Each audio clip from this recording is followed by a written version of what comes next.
break, and I was like, I tuned in one day to look at this, and I saw that Jinggg had returned to PaperX. I'm skipping over our. We'll return back to one of these other pieces in a second, but this was the one that really caught me off guard because I was like, this has got to be some kind of April Fool's thing. Like Jinggg is back after Monyet's improvements throughout the tournament took them to 3rd place. They just bench Monyet and get Jinggg back in. Like, what is going on over there? Have they said that they're benching Monyet? Yes, yeah, he's been removed. He's moved to reserve roster. Yeah, he's on the reserve roster. Yeah. You know, Dude, you're right. I thought they were gonna run he's not just like a 6-man that they can pull from at any given time. Like he's on the reserve roster. It is fully intended that they are going back to last year's 5-man. Wow. That is.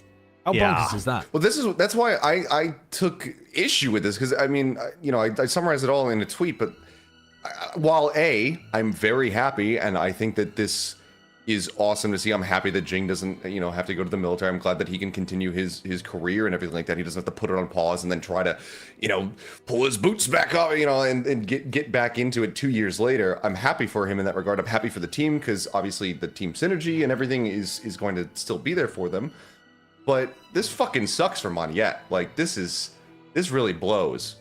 And can I fault PRX for suddenly learning like, hey, we could actually have Jinggg. He doesn't have to go away.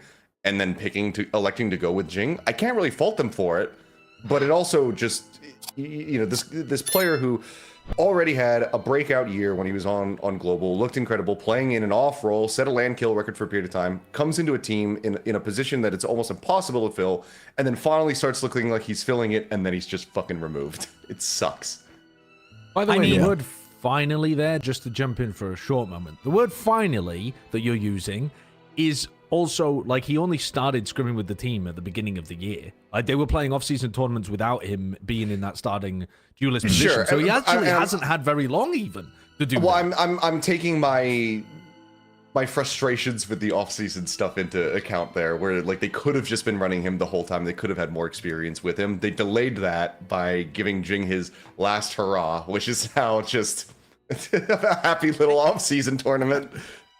The thing is I mean, obviously, I don't know if we'll ever find this part out, but the only reason I'd be moderately okay with this is if this was all part of the discussion when Monyet was signed, right? Of like, there is this possibility. Sure. And in that case, are you agreeing like instantly that you would go into the reserve roster? Because I mean, at that point, it's your choice. Do I think it's a good choice? Maybe not. But I also, think how that's could the Monyet only make way? an informed decision about that unless he knows Jingg's medical history? Monyet was Googling like Singaporean military exemption percentages, and he's just like, oh, there's no way this guy's coming back. I'm certain all year.